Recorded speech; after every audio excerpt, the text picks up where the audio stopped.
everyone. I'm very, very excited to be here. So thank you for giving me this opportunity to be with you. So when I was like chatting with Rishi about just trying to understand the audience and so on, he told me like, listen, people usually like, when we make reference when they're fun, they're making reference to things like Super Bowl, and I told him, oh my God, that would be so hard for me because the first time I watched Super Bowl was last year, and I don't have yet the American sense of humor, so bear with me. I hope my keynote still is relevant for all of you. So, I'm Elbardicy. I'm IT Senior Director at Procter & Gamble. I'm Egyptian, so located in Cincinnati for a little bit than more than 3 years now, and I'm loving it. The city is very nice, the people are exceptionally nice, and that's really why I love it and I decided to live here. So, I always start like my personal introduction with my personal life because that's how I usually do it before talking about like I'm walking you through my career at P&G. So you can see to the left to the right side, this is like my family. So on the top picture is like my mom and dad. They are in Egypt. So I try to visit as often as I can because it's very hard for them to come and visit here in the US. And then the bottom picture, this is my husband. I got married a year ago. So he moved to Cincinnati 6 months back as we settled in, we bought a house and everything. So now I'm becoming more and more local. And these are the things that I love to do in life. So I love to travel a lot actually. Paris is my all-time favorite destination. I go there like once a year probably, and I love it. I speak also French, so this helps a lot. This is like, I love also the beach.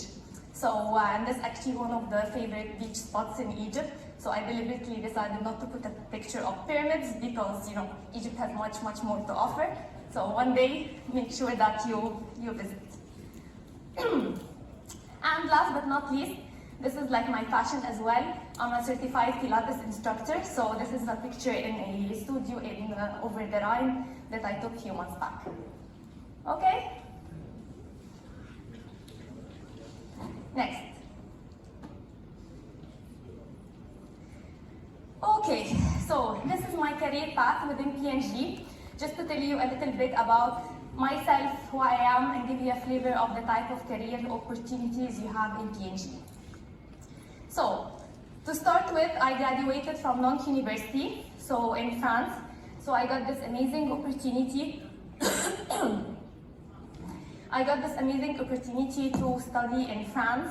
So as I told you, like I did high school in Egypt, and then I was a hard-working student, so I got a scholarship, I moved to France, and it was a life-changing experience for me. So I learned so many things, so I became much more responsible, more independent. Back home, I come from the Middle East, you usually live with your parents until you get married or die, especially if you're a girl. So, I mean, some of you probably have some, Asian, African roots would relate a little bit to that. But my parents were very progressive. I moved to France, I studied there. I learned so many things. I learned the value of diversity. As I told you, I became much more responsible, and, it was really a life-changing experience. Then I finished my studies in France. I came back to Egypt and I was like, okay, fine. What's the best company I can work for? And everyone, P&G is a top employer in Egypt. They told me, hey, go for P&G. It's a great place to work for. So I applied for P&G. So yeah, and this is like my career path in P&G. Excuse me. So I worked across different assignments in P&G. I started in Cairo plant. So I had a lot of, I was working on manufacturing systems. I was managing the digital portfolio in the plant, managing like network, infrastructure, managing our business partners. So that was really, my first like plant assignment. A few years back, I took another also assignment in the plant, but this time another plant with a regional dimension. So I had an IMEA, India, Middle East, and Africa job. It's more or less the same scope, but it's much like broader. So this is when I got to visit very nice countries, exotic places. I went to India, I went to Nigeria, Saudi, and it was very like fascinating and to visit the manufacturing sites in these places. So manufacturing is one thing. The second thing is supply chain. So I worked in supply chain planning. So basically, the planning processes from the moment we purchase raw materials until we deliver our products to the customers. So, and again, here I learned also so many things, a completely domain, a complete new business process. Then I moved to master data, and that's also a very interesting area. So think of the barcode that you see on the product, the weights and dimension, the image. So all these things are very important. Like imagine if we get these things wrong on a package. So I was part of the organization that runs the master data processes for the company to get it right first time. And then I moved to sustainability, and this is the topic of the conversation today, so I'll come to that later.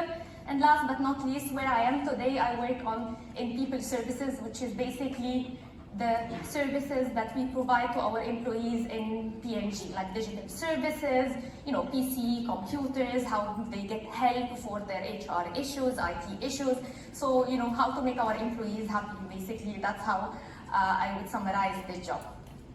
So that's pretty much, my career in P&G. You can see that in P&G we have this amazing opportunity of working across different domains, which is exciting and challenging at the same time. So, every 2-3 years, we get to learn a new domain.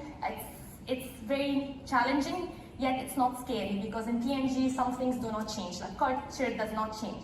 People, the way how they operate, the principles, these things do not change. And I still, know where to get my coffee, where the people are located, when I get hungry, where I can find food. So these things also, make these transitions very, or a little bit easier. Okay, now, I'd like to zoom in and discuss a little bit about how IT can enable the sustainability space. Before talking about the role of IT, I want to share a couple of words about how we're approaching, sustainability in P&G. So P&G worked on sustainability really decades ago when we changed the very thick, Pampers diaper to a thin one by innovating on new raw materials, having the same performance which reduced greenhouse gas emissions. So if you think about it, how this can happen, right? When you consume less materials, so these materials get produced, manufactured, and they emit energy. So when you use less materials, that's already a plus. Then these less materials, they are being easier to handle, require less place to store, so less warehousing costs, less transportation emissions, and so on. So that's how really things come together and you end up with a product that has a better environmental impact. Recently also we've been very much, approaching sustainability a little bit differently, meaning that is not only about reducing our environmental impact, but also how we can leverage sustainability to drive what we call product superiority. So for sustainability to be a delighter to our consumers, so it's not only that we have better products for the environment, but also a better product overall with a better performance and so on. Okay, now let's do a quick Sustainability 101. Who washes their own laundry at home? Please stand up. Nice, I expected much less. You guys are great. Okay, very good. Okay. Very, very good. Okay, so, out of the people who stood up, what do you think the biggest environmental impact of a detergent? So is it manufacturing, transporting, storing this detergent? That's one. Two is like the packaging, whatever comes in the bottle, the plastic and stuff. End of life, when you just throw the bottle away. Or in use, when we actually use the product. What do you think? Any guesses? Go ahead. Packaging, okay. End of life. Manufacturing. Yes, go ahead. Manufacturing, everything, where we are all combined into one thing. I was thinking about at least one part of three, but they are all other methods. Okay. Any other guesses? Yes? Sorry? End of life. End of life? End of life as well? We'll take two more. Yes? At the back here? End of life. End of life? Manufacturing. Okay. Actually, none of you got it right. Not as, which is fine because this is very confusing indeed, and we usually don't think about the impact of the actually in use. Actually, 60% of the environmental impact comes from using the product. So think about it. When people wash their clothes, they heat water, right? And because there's this general assumption that detergents perform better with hot water, and heating water means more energy consumption and then more greenhouse gas emission or CO2 production. So that's how it is. And think about it again. You can see also that the whole impact of manufacturing, transportation is only 2%, which makes sense, right? Because it's a one-time activity. You just produce the product once, transport it once, and so on, but you use it pretty much every day until the bottle is like is over. So yeah, okay, good. So I hope that was a nice, eye-opening, information, and I think this is very important, right? It's very important because P&G has been innovating on technology that would allow the product to perform as good in cold water, and that's how, I'm not sure if you're familiar with our wash cold campaigns and so on. So you can see here that when you switch to cold water instead of hot, it can reduce the average energy per load by up to 90%. So imagine the impact. So for those of you who are washing their own or doing their own laundry, please take note of that, and maybe you can tell your moms and dads as well. Okay. Now, speaking of IT, so how IT can help in the sustainability space. And this is pretty much the work that I was doing in my previous assignment.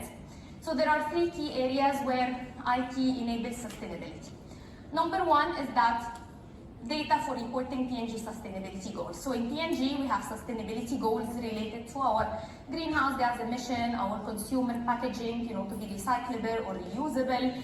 And reporting these measures is the first area where IT actually leads. We're talking really here about financial grade reporting.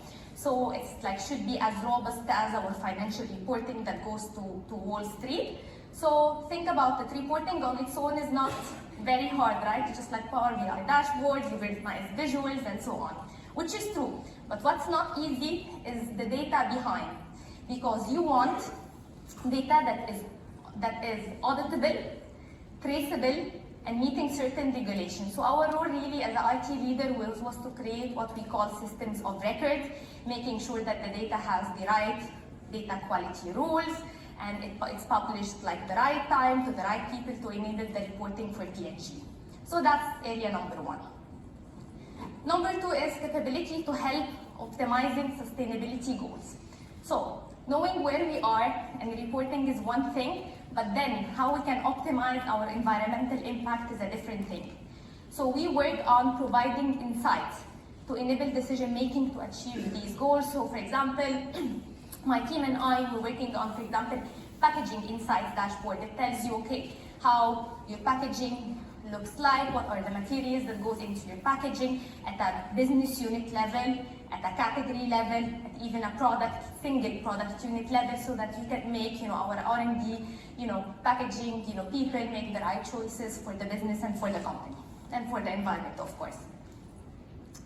Now, last but not least is the analytics piece for scenario planning. So this is really, think of it as the what-if scenario. So what if I switch from material A to B? How this is impacting of course, the environmental impact of the product, but also how this is impacting the performance of the product, because we want superior product. How this impacts the cost of the product. So all these what-if scenarios and capabilities and modeling and simulation capabilities are some of the things that we also provide as IT function in the sustainability space. Okay, so now you can see it's like this work to be delivered, it requires really a variety of roles. So as someone who wants to pursue a career on IT, you can have multiple jobs just within this one domain. You can be a project manager delivering the IT capabilities to the business partner. You can be a data engineer who works on the data, who ingests the data into our corporate data lake. You can be a data scientist who works on the modeling and simulation piece.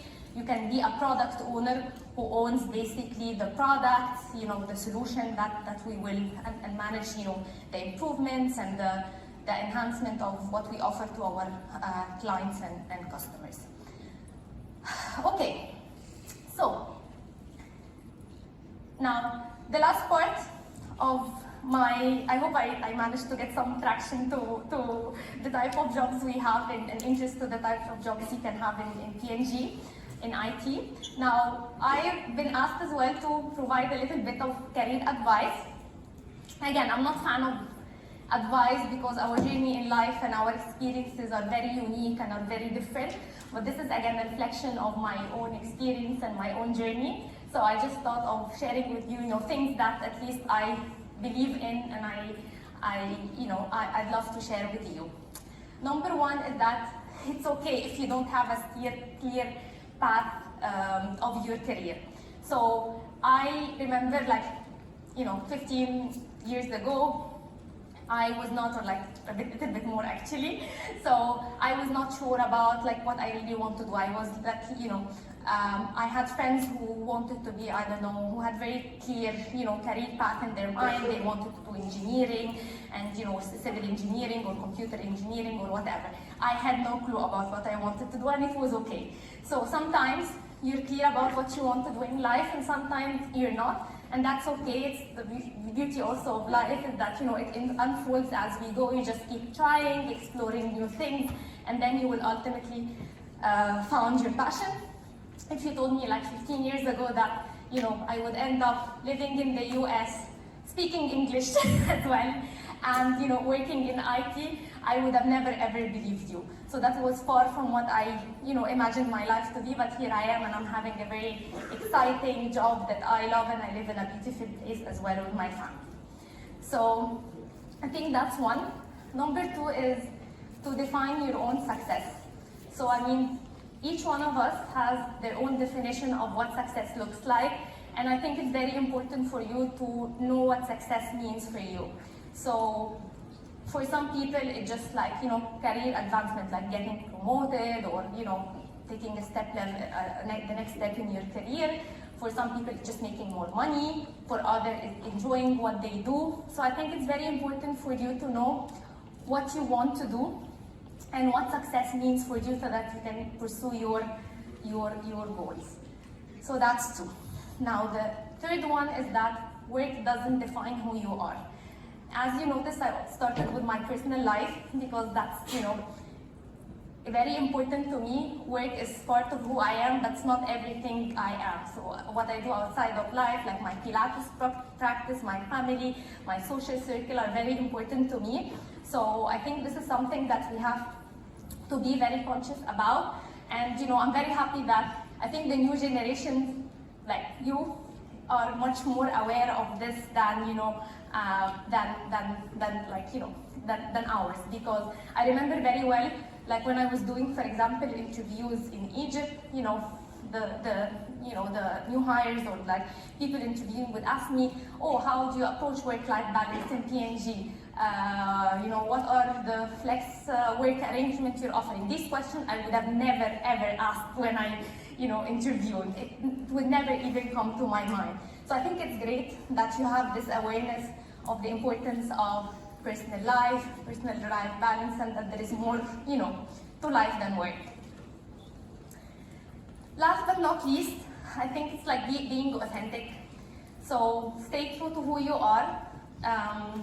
Of course, this doesn't mean that we don't learn, we don't grow, but still, we should stay true to who we are, to what we stand for, because our value and what we bring to the table comes from our individuality. So I think this is, very important that, no matter how much pressure there is around you, you still, you remain true to yourself and to who you are. So yeah, so that's it from my side. I hope it was relevant. I hope it was not boring. So, and I'll be around for the next couple of hours. So make sure you check the P&G booth. We have many internships, and I'd be more than happy as well to have already 2 interns in my team that I cannot wait to work with. So yeah, and I'll be here for the next couple of hours if you have any questions for me. Yeah, and that's it. Thanks so much.